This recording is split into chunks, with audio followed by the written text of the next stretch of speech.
Hello à tous, on se retrouve pour le bilan de la semaine. Marché boursier, marché crypto, ça a été une plutôt bonne semaine et je vous partagerai à la fin, comme d'habitude, l'évolution de mon portefeuille. Donc on commence en premier lieu par le VIX qui est un indicateur de volatilité qui est sur le S&P 500. Pour rappel, plus cet indicateur a tendance à monter, plus on a les indices qui baissent parce que ça signifie qu'il y a de la crainte sur les marchés.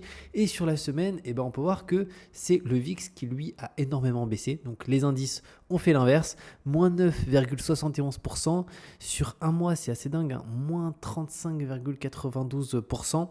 En fait, on avait atteint les niveaux ici où on commençait un peu à s'inquiéter sur la bourse. Rappelez-vous, il y a des vidéos de personnes qui disaient « Allez, c'est bon, c'est le début du crash », notamment lorsqu'on a commencé à avoir un certain conflit directement, mais au final on peut voir que c'est très très vite redescendu, les indices ont très très repris finalement du vert, donc c'est plutôt positif. Après, bien entendu, quand on a un VIX qui est très très bas, ça signifie que les actifs qu'on achète, on les achète très très cher, mais si vous êtes comme moi et que vous investissez pour 30 ans, aujourd'hui c'est les soldes, même si c'est un plus haut historique, même si bien entendu on ne sait pas ce que va donner l'avenir, mais en tout cas on est sur un VIX qui est très très bas.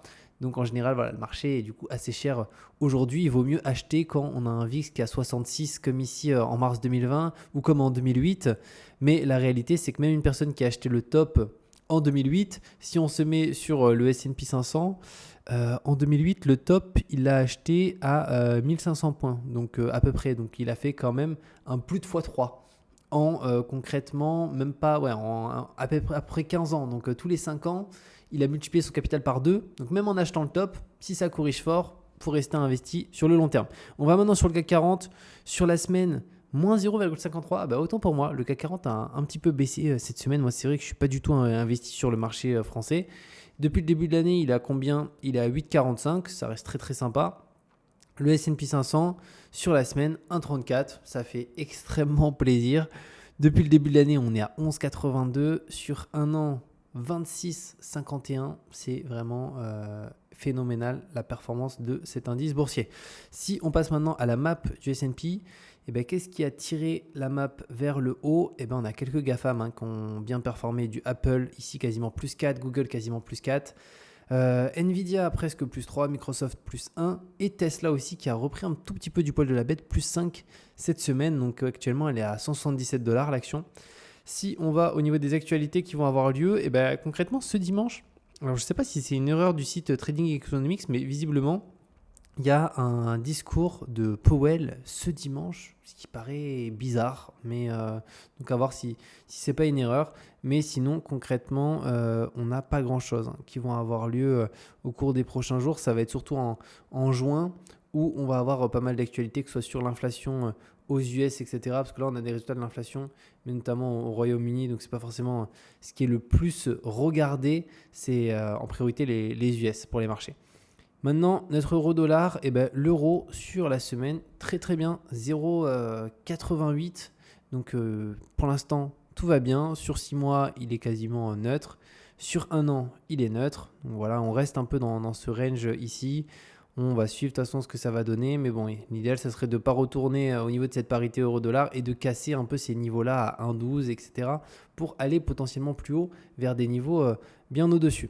Au niveau des cryptos, pareil, là, ça a été une très très bonne semaine. Bitcoin, plus 10%. Actuellement, il est à 67 000$. Ethereum est repassé au-dessus des 3000. On est à 3081. Pour le reste du marché crypto, ça a l'air d'être quand même majoritairement dans le vert. On a notamment du Link qui a pris plus 24 ici au sein des 7 derniers jours. Donc, principalement, une très très bonne semaine pour les cryptos. Qu'est-ce qui s'est passé au niveau des indicateurs des réseaux sociaux? Clairement, il ne se passe strictement rien. Franchement, il ne se passe rien, que ce soit même les vues des créateurs, enfin la page Bitcoin, on peut voir, voilà, c'est très très faible, 4000 visiteurs par jour. Et si on descend un petit peu plus bas, ici, le nombre de vues mensuelles des créateurs de contenu, vous voyez, si on pourrait tracer une droite de tendance ici, on est vraiment sur une tendance plutôt baissière. Donc il n'y a vraiment pas pour l'instant d'animation sur le marché, même si on est quand même proche des ATH. Donc est-ce que ça va se libérer un petit peu plus tard avec beaucoup de retail qui rentrent? Parce que là j'ai l'impression que c'est quand même des institutionnels qui rentrent et aussi des personnes qui sont déjà dans les cryptos, qui sont rentrées il y a plusieurs mois, voire qui continuent à rentrer en DCA, etc. Mais le retail pur et dur du quartier, eh ben, visiblement, il a pas l'air de trop s'exciter actuellement sur les cryptos. Il y a en tout cas pas ici d'éléments qui nous font comprendre que vraiment il y a une grosse excitation sur ce marché. Si on prend le MRVZ Score, juste ici, qui est aussi un indicateur qu'on peut regarder, eh ben, concrètement, on est un petit peu plus de 2. On se retrouve à peu près voilà, à 2,27 pour le MRVZ Score.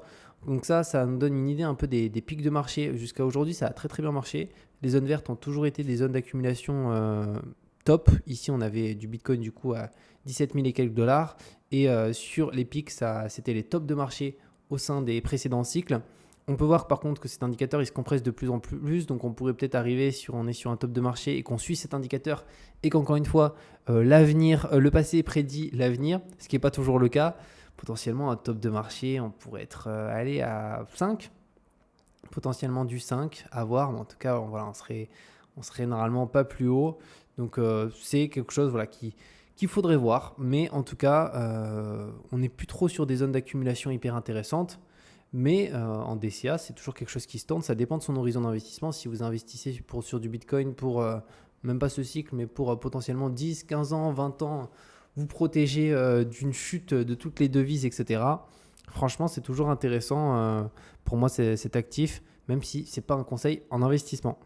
Après, au niveau des actus, donc ETF Bitcoin de BlackRock a déjà plus de 400 détenteurs institutionnels, donc un succès époustouflant. Et c'est vraiment assez incroyable parce qu'il y a vraiment du coup beaucoup d'institutionnels qui sont rentrés, pas forcément avec des grosses sommes, mais ça c'est peut-être pas le plus important. Le principal c'est de voir des acteurs qui rentrent déjà sur un nouvel actif, le Bitcoin, auquel ils se sont jamais exposés, de part aussi à la réglementation où c'est compliqué de s'exposer directement aux cryptos sans un fonds ici comme un ETF, mais c'est un super bon point.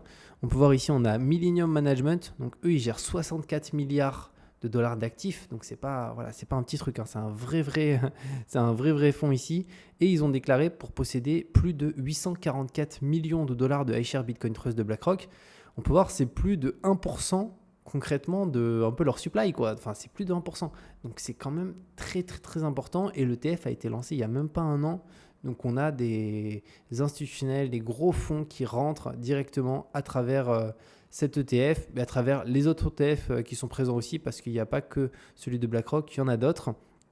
Après, on a Mastercard ici qui présente 5 nouvelles startups Web3 pour rejoindre son incubateur crypto. En fait, ils ont leur propre incubateur crypto. Donc, concrètement, ils accompagnent des startups à se lancer en échange d'un pourcentage d'equity de leur société. Et ce qui est assez intéressant, c'est qu'ici, on a Culipa. Donc, c'est pour le coup une startup française qui se lance et elle crée en fait des cartes de paiement crypto directement.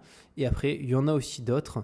Donc, on peut voir quand même que des très très gros acteurs, on a Visa aussi qui sont quand même très impliqués dans le marché des cryptos, Mastercard aussi, donc ils se font un peu la concurrence entre eux. Donc, ils veulent vraiment être présents sur ce marché et c'est un super bon point parce qu'aujourd'hui, la majorité des achats qu'on fait, regardez ce que vous avez en termes de carte bancaire, mais il y a de fortes chances que ça soit de la Visa ou directement de la Mastercard. Après, on va avoir ici, Bybit, KuCoin, BitGet, l'autorité des marchés financiers est-elle en campagne contre les crypto-monnaies? Alors, c'est une question. Pour le coup, il faut savoir que Bybit, du coup, elle a été sur liste noire en mai 2022. Et du coup, à partir de ce moment-là, ils ne pouvaient plus accueillir de clients français. Moi, j'utilise Bybit et j'utilise encore. Mais pour le coup, du coup, ce qu'ils indiquent, alors je vais essayer de vous retrouver ça où. Oui, c'est où? Alors ici, l'AMF rappelle donc qu'elle peut demander à la justice le blocage du site internet de la plateforme et qu'il faut que les investisseurs se préparent à cette éventualité.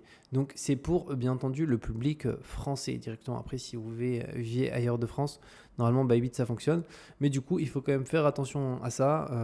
Si vous êtes en France, mettez-vous sur des plateformes qui sont pour le coup PSAN ou sinon... il me semble, l'agrément PSAN et il y a aussi directement l'enregistrement, au minimum l'enregistrement PSAN pour ne pas avoir de problème. Peut-être qu'un jour ça soit bloqué ou quoi que ce soit. Ça pourrait vraiment être dommage parce qu'après pour retrouver ces cryptos, y accéder de nouveau, ça peut être très très compliqué. Et on finit par l'évolution du portefeuille. Donc on est dimanche 19 mai. Donc sur la semaine, on a fait 0,62. Le S&P 500 a fait sur la semaine 1,34.